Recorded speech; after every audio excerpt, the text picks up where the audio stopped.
¿Quién tiene problemas? O tal vez la pregunta correcta sería, ¿quién no tiene problemas? En estos días algunos saben que hemos estado padeciendo con la enfermedad y justamente esta noche anterior tuvimos una mejora, pero ahora la que estaba enferma era mi esposa. Estaba yo preparando recientemente este tema en esta mañana, cuando en eso me llega un mensaje de un amigo, Robert Hagelski, que me pedía, por favor, ora hermano, porque están dando de baja a la gente en el trabajo.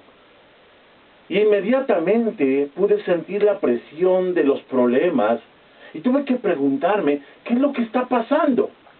Y pude recordar lo que dice Efesios capítulo 6, versículo 12. Porque no tenemos lucha contra sangre y carne, sino contra principados, contra potestades, contra los gobernadores de las tinieblas de este siglo, contra huestes espirituales de maldad en las regiones celestes. La realidad de los problemas es que nos demuestran que estamos en guerra, la guerra del creyente.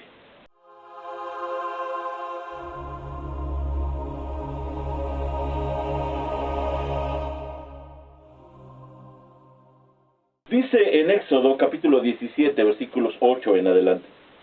Mientras el pueblo de Israel aún se encontraba en Refidim, los guerreros de Amalek lo atacaron. Así que Moisés le ordenó a Josué, escoge algunos hombres para salir a pelear contra el ejército de Amalek. Mañana yo estaré en la cima de la colina, sosteniendo la vara de Dios en mi mano. Josué hizo lo que Moisés le ordenó y peleó contra el ejército de Amalek.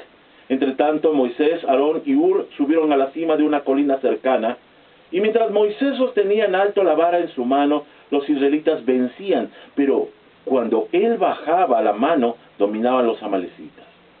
Pronto se le cansaron tanto los brazos que ya no podía sostenerlos en alto, así que Aarón y Hur le pusieron una piedra a Moisés para que se sentara. Luego se pararon a cada lado de Moisés y le sostuvieron las manos en alto, así que sus manos se mantuvieron firmes hasta la puesta del sol. Como resultado, Josué aplastó el ejército de Amalek en la batalla.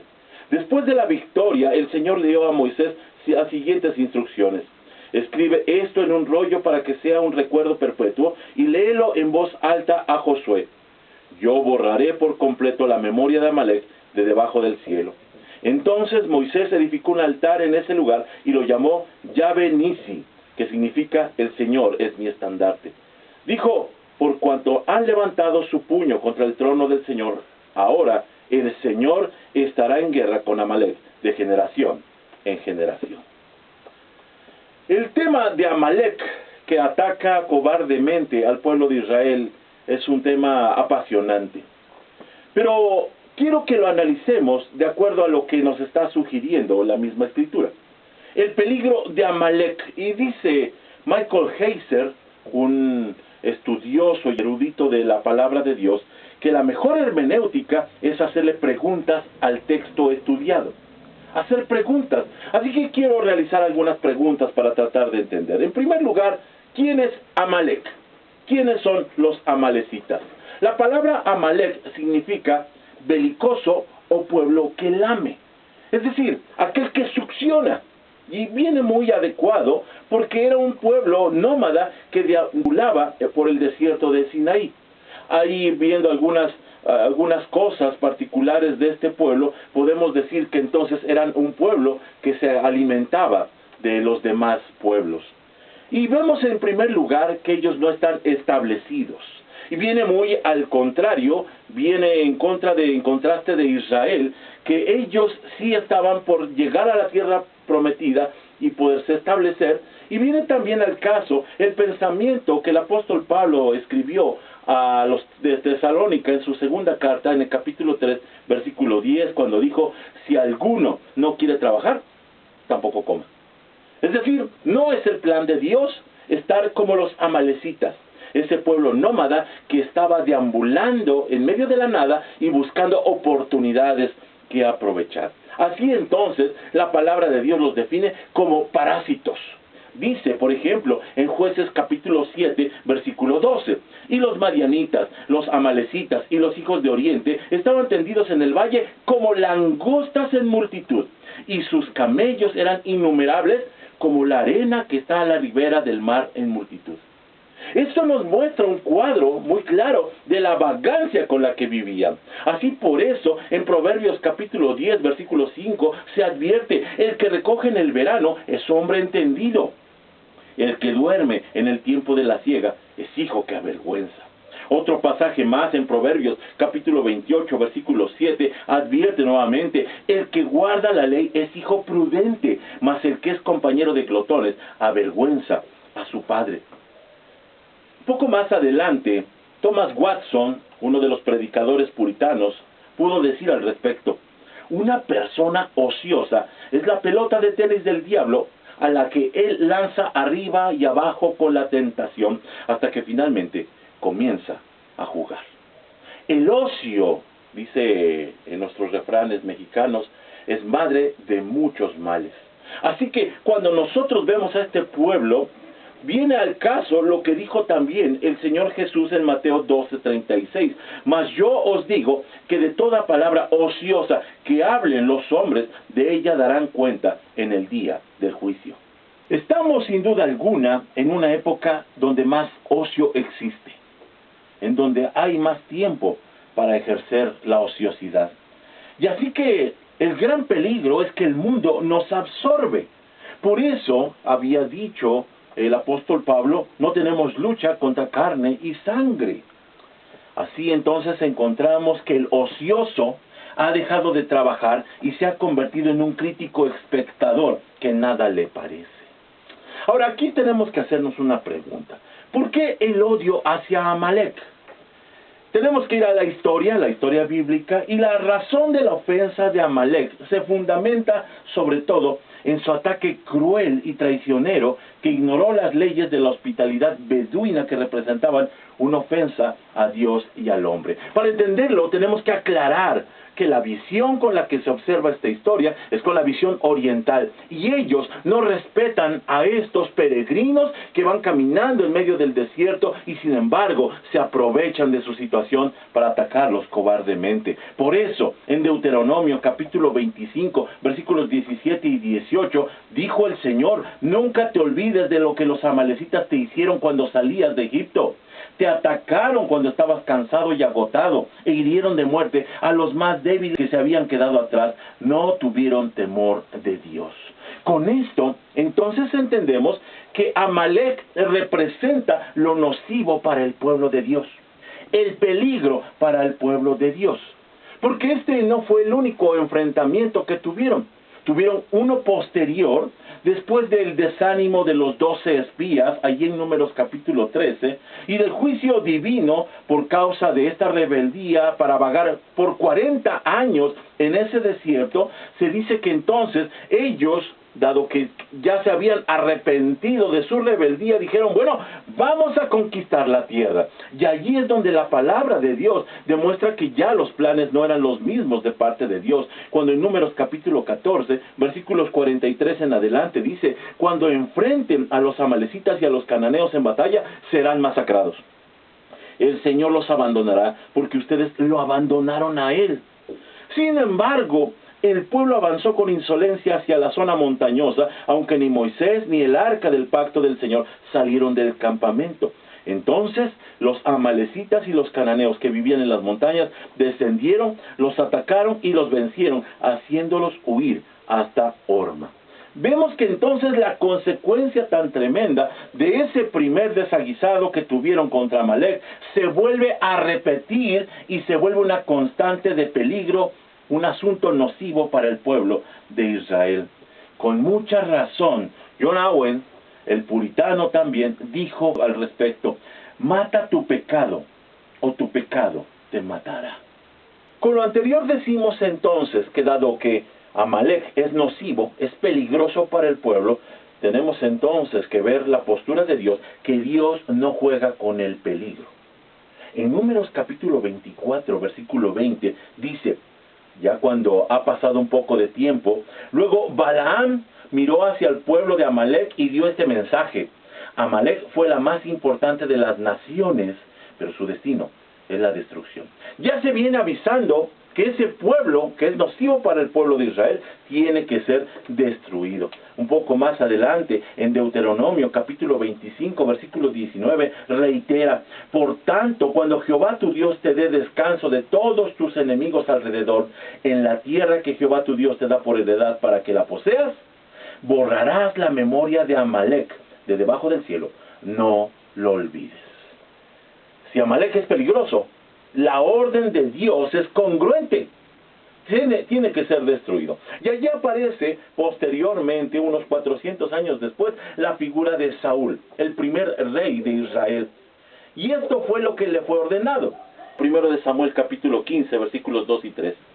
Esto es lo que el Señor de los ejércitos celestiales ha declarado: he decidido ajustar cuentas con la nación de Amalec por oponerse a Israel cuando salió de Egipto.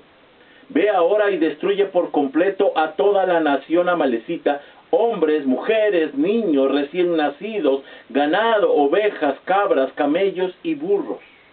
Saúl entonces se presta a obedecer la orden y dice el versículo 7.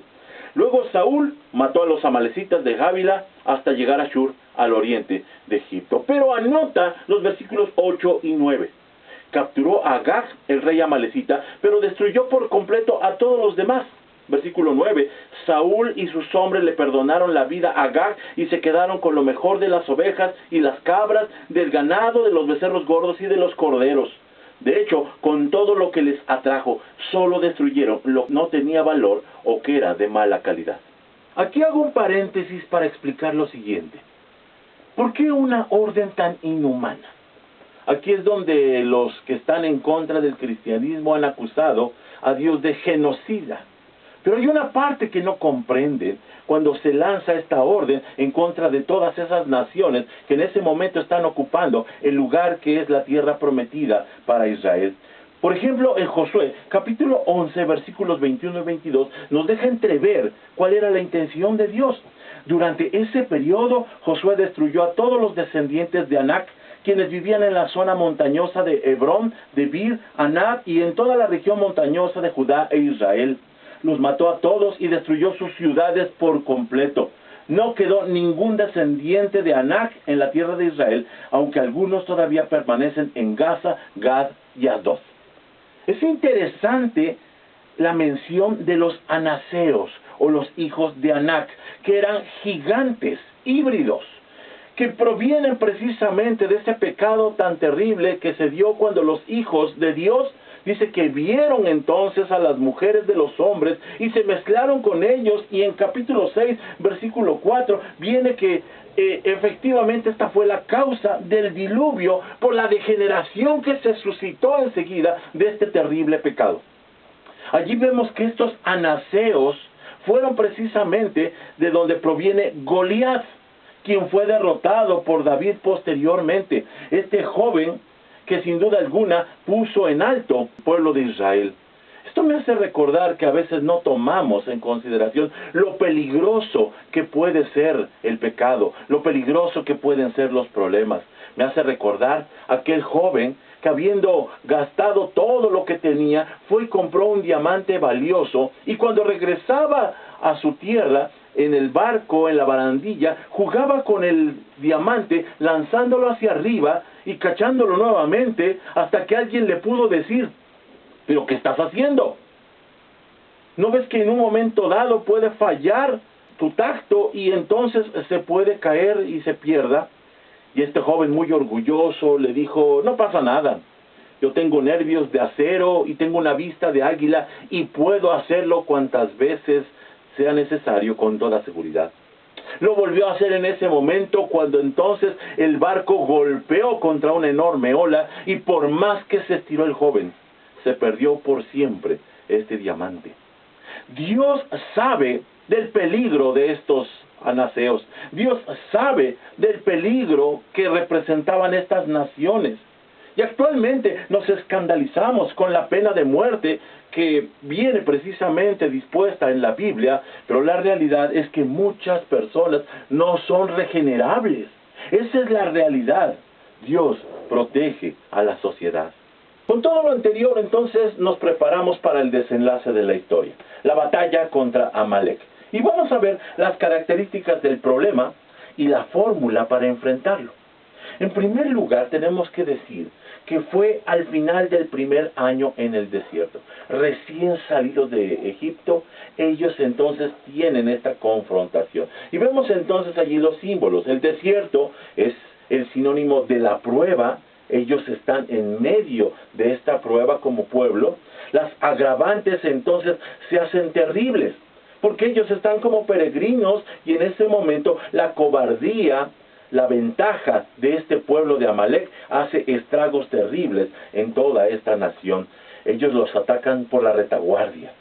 Es totalmente injusto e injustificado el ataque, tanto así que entonces lo mencionan como que no tuvieron temor de Dios. Absolutamente cobarde el ataque. En segundo lugar, hablamos de que estaban desprevenidos. Obviamente no estaban listos para esto. Y esta emergencia se hizo evidente porque aún no era tiempo de pelear. De hecho, en el tiempo del desierto, estamos hablando de que ellos tenían que pedir permisos para pasar por algunas tierras. Se pidió permiso para pasar por la tierra de Edom, se pidió permiso para pasar por la tierra de Moab. Aunque fueron denegados, ellos no era el tiempo aún de pelear. Tanto así que Dios los había llevado a dar una vuelta para evitar el paso en donde pudieran tener conflictos inmediatos. En tercer lugar, hablamos de la estrategia. Y aquí es donde se vuelve interesante todo. El versículo 9 dice: así que Moisés le ordenó a Josué: escoge algunos hombres para salir a pelear contra el ejército de Amalek. Mañana yo estaré en la cima de la colina sosteniendo la vara de Dios en mis manos. Muy interesante lo que también dice el Salmo capítulo 103 versículo 7. Sus caminos notificó a Moisés y a los hijos de Israel, sus obras. Es decir, Moisés está enterado de cuál es la estrategia. Y él sabe que no es una batalla humana, sino es una batalla espiritual.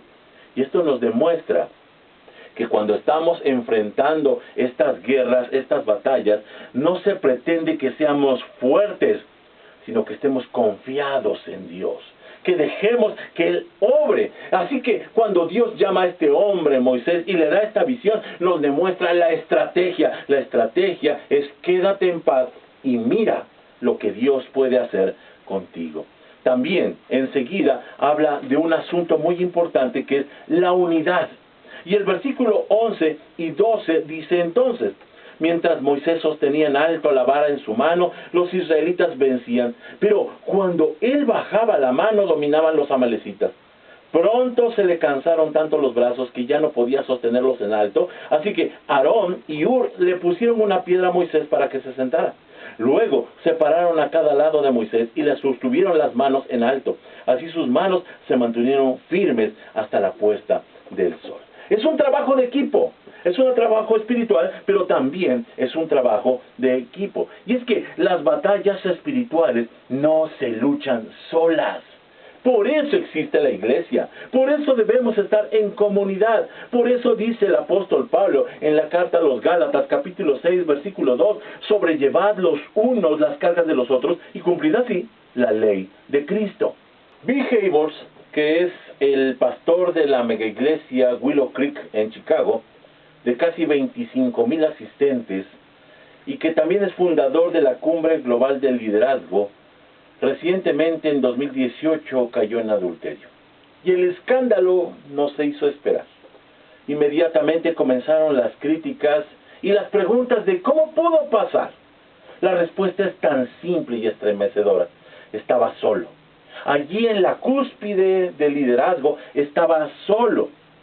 Así nos damos cuenta que la unidad es básica para la iglesia, para los cristianos, porque cuando alguien cae, todos somos responsables. Esto es muy importante de considerar.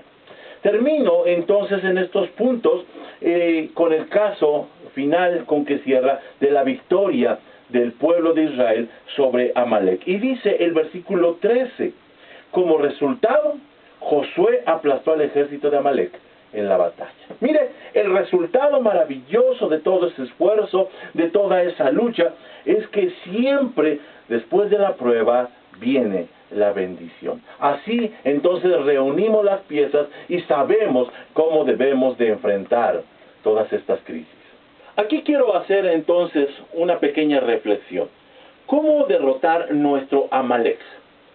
En primer lugar, tenemos que decir que Amalek es una actitud sutil. Es algo que nosotros hacemos o confiamos y que se levanta contra los propósitos de Dios. Por ejemplo, puede ser un asunto de codicia, un asunto de inseguridad personal, alguna frustración, algo inocente que se puede robar todo el fruto del trabajo. Todo aquello que estamos intentando alcanzar, tal vez pueda ser un vicio, tal vez pueda ser un mal hábito.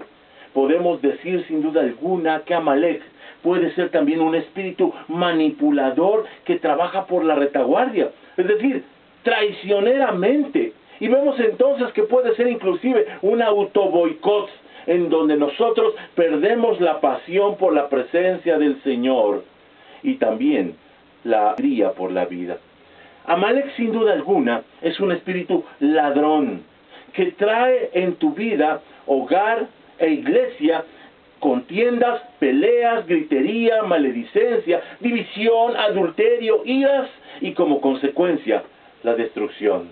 Termino diciendo que Amalek te impide el avance hacia la conquista de tus metas y propósitos. Así que arranca la fe, arranca la firmeza y la fidelidad.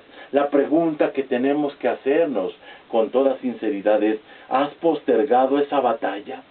¿Has dejado para después este tiempo de enfrentar a tu Amalek, a ese adversario que tienes que derrotar, a esa lucha que cada creyente tenemos?